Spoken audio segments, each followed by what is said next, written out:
నిన్న మాజీ మంత్రి శ్రీనివాస్ గౌడ్ గారు మహబూబ్నగర్కి వచ్చి క్రిస్టియన్పల్లి శివారులో ఉన్నటువంటి 523 సర్వే నెంబర్లో గత 10 సంవత్సరాల నుంచి కబ్జాకు గురై అన్యాక్రాంతమవుతున్నటువంటి ప్రభుత్వ భూములను అంకిత భావంతో హానెస్ట్ గా పనిచేస్తున్నటువంటి మన అధికారులు పూర్తిగా విచారించి అక్రమ కట్టడాలని తేలిన తర్వాత ప్రభుత్వ భూములను కాపాడే ఆ బాధ్యత నిర్వహణలో భాగంగా అక్రమ కట్టడాలన్నింటినీ కూడా నిర్మూలించడం జరిగింది. దానికి నిన్న శ్రీనివాస్ గౌడ్ వచ్చి ఒగలేడుపుడు ఏడ్చి అక్కడ ఉన్నటువంటి ప్రజలను ఈ ప్రభుత్వ భూమిని మీరు ఇట్లనే కబ్జా పెట్టండి, మీరు ఇన్నే గుడిసెలేయండి, వాళ్ళు మళ్ళీ వెలగొడితే మళ్ళేయండి, నేను చూసుకుంటా అని చెప్తుంది. ఇవాళ నేను మాజీ మంత్రి శ్రీనివాస్ గౌడ్కు సూటిగా అడుగుతున్నా, నీకేమైనా సిగ్గు లజ్జ శరం ఏమైనా ఉందా?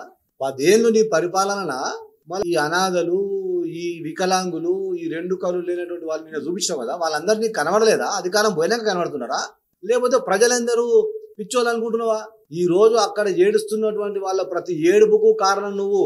వాళ్లకు దొంగ పట్టాలు అమ్మింది నీ తమ్ముడు అండ్ గ్యాంగ్, ఆ భూములు కబ్జా పెట్టించింది నీ తమ్ముడు అండ్ గ్యాంగ్. నీ బలంతోనే అక్కడ అన్ని కబ్జాలు జరిగినాయి. ఇది ఒక్కటే కాదు, ఈ మహబూబ్నగర్ నియోజకవర్గంలో ప్రభుత్వ భూముల అన్యాక్రాంతానికి ఏవన్ నువ్వు. నీ నాయకత్వంలోనే ఇన్ని కబ్జాలు జరిగినాయి, ఇన్ని అన్యాక్రాంతాలు అయినాయి. దీన్ని ఇప్పుడు కాంగ్రెస్ ప్రభుత్వం వచ్చిన తర్వాత ఎన్ఎం శ్రీనివాస్ రెడ్డి గారి నాయకత్వంలో ఒక ప్రక్షాళన జరుగుతా ఉంది. మేము ఎన్నికల వాగ్దానంలో ఏదైతే ఇందిరమ్మ ఇల్లుకు కట్టిస్తామన్నామో దానికి మేము కట్టుబడి ఉన్నాం. నిజమైనటువంటి పేదలకు ఇందిరమ్మ ఇల్లు ఇస్తాం తప్పకుండా. ఇవాళ నిన్న ప్రజల ముందర ఏదో ఓగలేడు పూలేడుచుకుంటూ వాళ్ళ దగ్గర ఏదో సింపతి గెయిన్ చేయడానికి మాట్లాడినావు కదా, వీళ్ళకి పట్టాలు ఉన్నాయి, ఇది కాంగ్రెస్ ప్రభుత్వాలనే ఇచ్చిండ్రు అన్నావు కదా. ఒకవేళ నీకు అంత నమ్మకం ఉంటే ఒక దరఖాస్తు పెట్టు, ఈ పట్టా జెన్యూన్ పట్టా అని చెప్పి. ఒకవేళ జెన్యూన్ కాకపోతే కేసు మరి నీ మీద కూడా అవుతుంది. ఆ ప్రాంతాల్లో దొంగ పట్టాలు ఇచ్చింది మీ తమ్ముడు అండ్ గ్యాంగ్, కబ్జాలు చేపించింది మీ తమ్ముడు అండ్ గ్యాంగ్, నిర్మాణాలు చేపించింది మీ తమ్ముడు అండ్ గ్యాంగ్. ఇవాళ మాట్లాడుతున్న మీటర్లు ఉన్నాయి, ఆ మీటర్ల కొరకు, ఆ నల్లాల కొరకు నీ అధికారాన్ని దుర్వినియోగం చేస్తూ, నీ అధికారాన్ని వాడుకొని నీ అనుచరులు అధికారులపైన ఒత్తిడి చేసి అక్రమంగా జరిగినటువంటి వ్యవహారం అదంతా. ఇవాళ అధికారులు గొప్ప ప్రక్షాళనకు అడుగు పెడితే ఇవాళ మహబూబ్నగర్ నియోజకవర్గంలో కాదు మొత్తం జిల్లాలో అందరు అధికారులను మెచ్చుకుంటున్నారు, ప్రశంసలు కురిపిస్తా ఉన్నారు అధికారుల పైన. నీవు నీ రాజకీయ లబ్ధి కోసం శవాల మీద పేలాదనుకునే రకంలో భాగంగా ఇవాళ వచ్చి ప్రభుత్వాన్ని విమర్శిస్తావు, అధికారులను విమర్శిస్తావు. కొంచెమైనా బుద్ధి ఉండాలి శ్రీనివాస్ గౌడ్ నీకు. ఒకసారి చూడు మా హాయంలో అధికారులు ఎట్లా పనిచేస్తున్నారో. నీ హాయంలో కలెక్టర్ల కారు నుంచి అందరు వచ్చి నీ కారు డోర్ తీయగా సరిపోయింది. ఇవాళ చూడు మా హాయంలో కలెక్టర్ గారి దగ్గరికి పో, చూడు సాయంత్రం 7 గంటలైనా సరే అందరినీ వచ్చినటువంటి ప్రజల ప్రతి విజ్ఞప్తిని విని ఓపికతో విని పరిష్కార మార్గం వెతుకుతా ఉంది కలెక్టర్. ఇవాళ అహర్నిశలు పనిచేస్తున్నారు ఇద్దరు కూడా జిల్లా హెడ్స్, అటెండర్ దగ్గర నుంచి కలెక్టర్ వరకు ఎంత చక్కగా పనిచేస్తుంది. ఇవాళ అందరికి ఫ్రీడమ్ ఇచ్చింది ఈ పార్టీ, ఈ అధికార పార్టీ. ఎవరి పని వాళ్ళు చేసుకుంటున్నారు.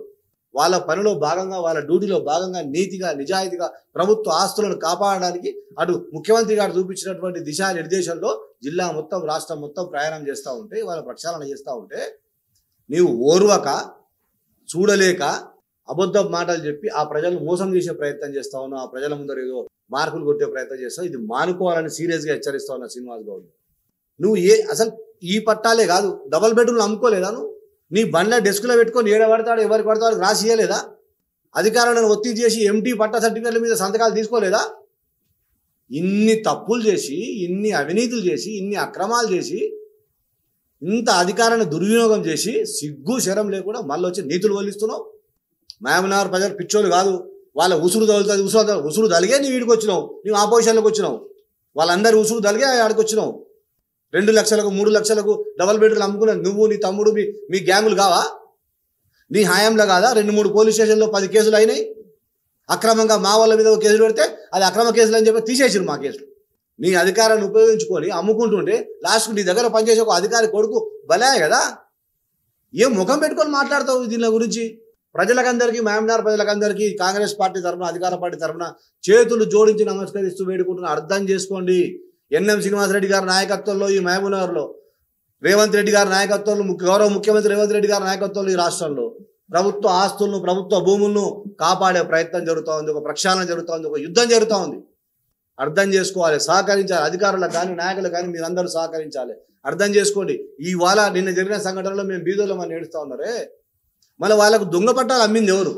2 లక్షలకు 3 లక్షలకు దొంగ పట్టాలు కొనుక్కునేవాడు, 2 లక్షలకు 3 లక్షలకు డబల్ బెడ్రూమ్ పట్టా సర్టిఫికేట్ కొనుక్కునేవాడు ఇల్లు లేక, ఇడుపు లేక, పూటకు తినడానికి లేక, 3 పూటల బదులు 1 పూటకు తినేవాడు గరీబోడా, లేకపోతే 2 లక్షలకు 3 లక్షలకు దొంగ బట్ట సర్టిఫికేట్ కొనుంటాడు గరీబోడా? ఎవరు నిజమైన పేదలు? ఇది అర్థం చేసుకోవాలి ప్రజలు. అధికార పార్టీ ఇవాళ కాంగ్రెస్ పార్టీ నాయకత్వంలో, ఎన్ఎం శ్రీనివాసరెడ్డి గారి నాయకత్వంలో ప్రతి ఇల్లు లేనటువంటి నిజమైనటువంటి అర్హులకు అందరికీ కూడా ఇందిరమ్మ ఇల్లు కట్టిస్తాం. ఇవాళ అక్కడ ఉన్నటువంటి ప్రజలకు కూడా మేము ఇదే వేదిక మీడియా ద్వారా చెప్తా ఉన్నా, మీ చేతిలో పట్ట సర్టిఫికేట్ ఉంటే ఆ పట్ట సర్టిఫికేట్ తీసుకొచ్చి దరఖాస్తు పెట్టి ఎంఆర్ఓల అప్లికేషన్ ఇవ్వండి. అది జెన్యూనా కాదా వాళ్ళు తెలుస్తారు. ఒకవేళ ఆ పట్ట సర్టిఫికేట్ ఎవరిచ్చారు, మీకు ఎవరిచ్చారు ఆ పేరు చెప్పండి. అది చెప్పరు ఎవరు. అరే కొంచెమన్నా తెలివి ఉండాలి. నాకు మాట్లాడితే మాజీ మంత్రి, నీ హయాంలో ఎంఆర్ఓ గారు లెటర్ రాసి పోలీసులకు ఒక 3 పేర్లు రాసి, ఈ 3 పట్టా సర్టిఫికేట్లు డూప్లికేట్ అమ్ముతున్నారు, భూ కబ్జా చేస్తున్నారు, అక్రమంగా ఇల్లు కట్టిస్తున్నారు, వీళ్ళపైన చర్య తీసుకోమంటే పోలీసు వాళ్ళు అప్పట్లో ఎఫ్ఐఆర్ చేసారు, కేసు ఇన్వెస్టిగేట్ చేసారు, ఛార్జ్షీట్ చేసారు. ఇది నిజం కాదా? ఇది నీకు తెలియదా? వాళ్ళే ఎవరైతే పట్టా సర్టిఫికేట్లు ఇచ్చి అమ్మినరో వాళ్ళే ఇవాళ ఏడ్చేటోనికి తుడిచినట్టుగా ఆడ వాళ్ళకు నాష్టా చేపిస్తాం, లంచ్ చేస్తామని చెప్పి వాళ్ళకు బాధితులు ఏదో ఆడుకునే ప్రయత్నం చేస్తున్నారు. పట్టాలు అమ్ముకునేది ఆ దొంగలు.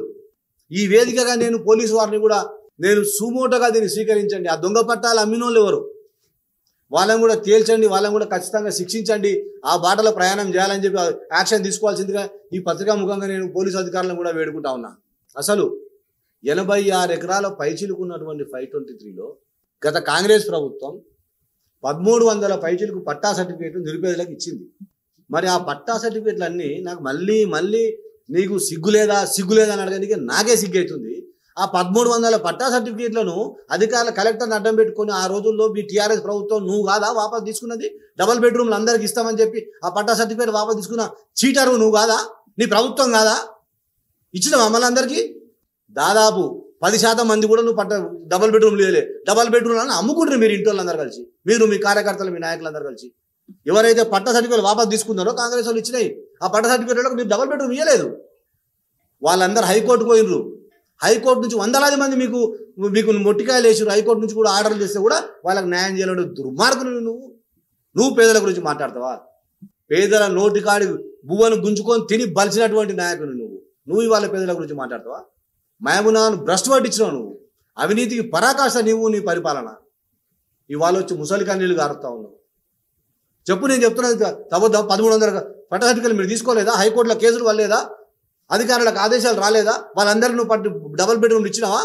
నీవు చేసిన తప్పులన్నీ బయటపడతాయని ఇక్కడ అధికారులు ఒక న్యాయంగా నీతిగా ఒక పని చేస్తూ ఉంటే దాని మీద వచ్చి నువ్వు ఏదో రాజకీయం చేసే ప్రయత్నం చేస్తూ ఉంటావు.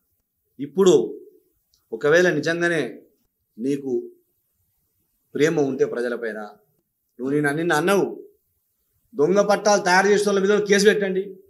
క్లియర్ కట్ ఉందబ్బా. ఆడ దొంగ పట్టాలు తయారు చేసిన వాళ్ళు నీ పక్కన ఉన్నారు. నిన్న వాళ్ళందరూ ఎవరు అనుచరులు? మీ తమ్ముడు అనుచరులు. నువ్వు నిజంగా ప్రజల మీద ప్రేమ ఉంటే, నిజంగా ప్రజానాయకుని అయితే, నిన్ను అన్నావు కదా మళ్ళీ వస్తానేనని, ఆ ఆశ నీకు నిజంగా ఉంటే నీ తమ్ముడిని, ఆ దొంగలను, ఆ బోగస్ సర్టిఫికేట్లు ఇచ్చినటువంటి వాళ్ళందరినీ పోలీసులకు సరెండర్ చేయి. నువ్వే వచ్చి సరెండర్ చేయి. వీళ్ళే చేసిరు, తప్పు చేసిరు, వీళ్ళే పేదల జీవితాలతో ఆడుకున్నారు, పేదలకు పట్ట సర్టిఫికేట్లు అమ్మినరు, నా అధికారాన్ని దుర్వినియోగం చేసిరు వీళ్ళని చెప్పి వాళ్ళని అప్పచెప్పు పోలీసులకు. అది చేత కాదు. పుట్టుకని అధికారులను, అధికార ప్రభుత్వాన్ని దుమ్మెత్తిపోయడం తప్ప నీకు వేరే ఏం చేత కాదు. ఏం ఎత్తిపోసినా ప్రజలు చాలా విఘ్నులు. మహబూబ్నగర్ ప్రజలకు అంతా అర్థమవుతా ఉంది ఏం జరుగుతూ ఉంది. హర్షం ఎంఆర్ఓలకు, పోలీసులకు, అధికారులకు అందరికీ కూడా అందరూ మెచ్చుకుంటూ హర్షిస్తూ వాళ్ళకు మెసేజ్లు వస్తూ ఉన్నాయి. ఒక్క నీవు తప్ప అందరూ హర్షిస్తూ ఉన్నారు నిన్నటి సంఘటనను. ఆ రోజు అక్రమాలకు నువ్వే కారణం. నీ ఎంత ఉన్నది బ్రోకర్లు, ఆ బ్రోకర్లే మొత్తం అమ్ముకున్నారు. ఇవాళ వచ్చి మళ్ళీ ఏదో నీతులు మాట్లాడతావు, అధికారుల గురించి మాట్లాడతావు. వాళ్ళ అధికారులు చూడు ఎంత మంచి పని చేస్తున్నారు. నీవు కాయనలా పొద్దుగాల లేస్తే 6 గంటలకు ఇక్కడ మహబూబ్నగర్లో నీ అధికారం ఎవడెత్తుకపోతాడు ఎమ్మెల్యే గిరీడ్ అన్నాడు సది కట్టుకొని వస్తుంటివి. మొత్తం అధికారులంతా నీ ముడి చుట్టే తిప్పుకుంటుంటివి. ఒక్కనైనా పని చేయనిచ్చినావా? మేము 8 ఏళ్ళు 9 ఏళ్ళు అవుతుంది గెలిచేపడం చూసినావా? ఎమ్మెల్యే ఎన్ఎస్ శ్రీనివాసరెడ్డి గారంట కలెక్టర్లు గిలెక్టర్లు పెట్టుకొని తిరిగి దినమంతా. మీరు కూడా జర్నలిస్ట్ కూడా ఆలోచన చేయాలి. వ్యవస్థలో ఒక పెద్ద మార్పు వస్తూ ఉంది. మార్పు తెచ్చే ప్రయత్నం చేస్తూ ఉన్నది ఈ ప్రభుత్వం. పత్రికా విలేకరులకు కూడా మేము విజ్ఞప్తి చేస్తూ ఉన్నాం. మీరు కూడా సహకరించాలి. నిజమేంది, అబద్ధమేంది, మంచి ఏంది, చెడేంది, ఏది మనం ఎట్లా ముందుకు తీసుకుపోవాలి, ప్రజలకు తీసుకుపోవాలి, మీరు కూడా కోఆపరేట్ చేయాలని విజ్ఞప్తి చేస్తాను. మీకు ఇచ్చేటటువంటి జర్నలిస్టులకు ఇచ్చేటటువంటి డబుల్ బెడ్రూమ్ ఇళ్లలో కూడా ఏం చేసింది ఈ శ్రీనివాస్ గౌడ్ అన్న విషయం మీ అంతరాత్మకు తెలుసు కదా. ఇప్పుడు ఎంఆర్ఓ గారు అంటే చాలా క్లియర్గా చెప్పారు, ఇది ఒక్కటే కాదు, ఇంకా చాలా సర్వే నెంబర్లు ఉన్నాయి, చాలా ప్రాంతాలు ఉన్నాయి, అక్రమార్కులను ఎవరిని వదలమని చెప్పారు. అది చెప్తూ ఎంఆర్ఓ గారు ఒక మంచి మాట చెప్పారు, నిజమైన అర్హులు ఎవరైనా ఉంటే, నిజమైన పేదలు ఎవరైనా ఉంటే వచ్చి దరఖాస్తు పెట్టండి, మేము ఎంక్వైరీ చేస్తాం, ప్రభుత్వంలో మీరు ఏ స్కీమ్కి ఎలిజిబుల్ ఆ స్కీమ్లో మీకు లబ్ధి ఇస్తామని కూడా చెప్పారు. అదే మాట మళ్ళీ మేము కూడా చెప్తా ఉన్నాం, ప్రభుత్వ పరంగా పార్టీ పరంగా మీరు రండి, మీరు దరఖాస్తు పెట్టుకోండి. కానీ ఈ శ్రీనివాస్ గౌడ్ మాటలు నమ్మితే మాత్రం అక్కడ ఉన్న వాళ్ళే కాదు, ఇక్కడ ఉన్న కాదు, అందరూ కూడా మునుగుతారు. కానీ అర్థం చేసుకోవాలి, ప్రజలకు విజ్ఞప్తి చేస్తారు. ఇప్పుడు చూడండి, గతంలో శ్రీనివాస్ గౌడ్ మాట విని ఎవరైతే ఎంటీ డబుల్ బెడ్రూమ్ పట్టాల మీద సంతకం పెట్టిన అధికారులు అందరూ ఒక కలెక్టర్, 2 ఎంఆర్ఓలు, 2 ఆర్ఐలు, సర్వేయర్లు, సెక్రటరీలు, ఆర్డీఓ అందరూ సస్పెండ్ అవుతా ఉన్నారు, జైలు కూడా పోతారు, వాళ్ళ మీద క్రిమినల్ కేసు కూడా అవుతా ఉంది. కనుక ప్రజలకు విజ్ఞప్తి చేస్తూ ఉన్నాం, ఈ దౌర్భాగ్యుడు, దుర్మార్గుడు, మన మహబూబ్ నగర్ నాశనం పట్టించినటువంటి రాక్షసుడు ఈ శ్రీనివాస్ గౌడ్ అబద్ధాల కూర. ఆయన మాటలు నమ్మకండి. ఆయన మాటలు నమ్మి కనుక మీరు ప్రభుత్వ స్థలాల్లో కబ్జా చేసే ప్రయత్నం చేస్తే మీ మీద కేసు అవుతుంది, ఆయన మీద కూడా కేసు పెడతామని చెప్పి చెప్తాం. జర్నలిస్టులకు కూడా విజ్ఞప్తి చేస్తూ ఉన్నా, ప్రజా సంఘాలు విజ్ఞప్తి చేస్తూ ఉన్నా, ఆ ప్రాంతంలో తెలుసో తెలియకో ఎవరైనా నిర్మించుకుంటే వాళ్ళకు కూడా విజ్ఞప్తి చేస్తూ ఉన్నా, మీ దృష్టికి ఏమొచ్చినా నిజమైన లబ్ధిదారుడని మీరు అనుకుంటే మా దృష్టికి తీసుకురండి, అధికారుల దృష్టికి తీసుకురండి, ఓ దరఖాస్తు పెట్టించండి. తప్పకుండా ఎంక్వైరీ చేసి వాళ్ళు నిజంగా అర్హత ఉంటే, వాళ్ళు ఏ అర్హత ఉంటే ఆ అర్హతకు వాళ్ళకు అవసరమైనటువంటి లబ్ధి, అవసరమైన పథకాల్లో వాళ్ళకి ఇద్దాం. ఇది ప్రభుత్వ పరంగా, పార్టీ పరంగా, అధికార పార్టీ పరంగా మేము మాటిస్తూ ఉన్నాం. కానీ ప్రజలను, పేదవాళ్ళను మభ్యపెట్టి వాళ్ళని మిస్గైడ్ చేసి వాళ్ళ జీవితాలతో ఆడుకోవద్దని చెప్పి చెప్తా ఉన్నా. నిన్న అక్కడ ఏదో ఇంకా డ్రామా జరుగుతూ ఉంది, ఆ డ్రామాను ఆపాలి శ్రీనివాస్ గౌడ్, చెప్పు మీ వాళ్ళకు.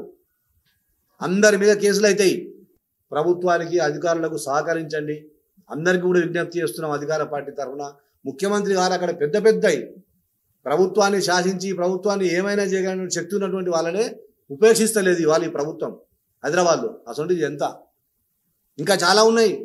దొంగలగుంటలో దొంగలు ఉన్నారు, పెద్ద చెరువులో పాములు ఉన్నాయి, చాలా ఉన్నాయి, అన్ని బయటకు వస్తాయి. ఇప్పుడు నీ ఫామ్ హౌస్ లెక్క చేరుస్తాం, కొత్త కలెక్టరేట్ పక్కన ఉన్న లెక్క చేరుస్తాం, అన్ని లెక్క చేరుస్తాం. కనుక ఇది చివరిసారిగా హెచ్చరిస్తా ఉన్నాం శ్రీనివాస్ గౌడ్కు, రాజకీయ లబ్ధి కోసం ప్రజలతో ఆడుకోవద్దు. ఆల్రెడీ నీవు ఆ ప్రజల శాపం తలిగి, ఉసురు తలిగే నీ అధికారం పోయింది. ఇప్పుడైనా బుద్ధి తెచ్చుకొని ప్రజల మీద ప్రేమ ఉంటే దరఖాస్తు పెట్టు, రా, వచ్చి వాళ్ళ దరఖాస్తుకెళ్ళి నీ తమ్మునెనుక, నీ తమ్ముడెనుక ఉన్నట్టు దొంగలు ఎవరైతున్నారో వాళ్ళందరినీ నువ్వే తెచ్చి సరెండర్ చేయి. డబుల్ బెడ్రూమ్ నమ్ముకున్నది వీళ్ళే, ఈ కృష్ణపల్లిలో పట్ట సర్టిఫికేట్లు అమ్ముకున్నది వీళ్ళే అని చెప్పి వాళ్ళందరినీ సరెండర్ చేసి నీ నీతిని, నీ నిజాయితీని, ప్రజల మీద ఏమైనా ప్రేమ ఉంటే దాన్ని నిరూపించుకో. అంతేగాని కాంగ్రెస్ పార్టీ పైన, అధికారుల పైన దుమ్మెత్తి వచ్చే ప్రయత్నం చేస్తే సూర్యుడి పైన ఉమ్మిస్తే ఏమవుతుంది, నీ మీదే పడుతుంది.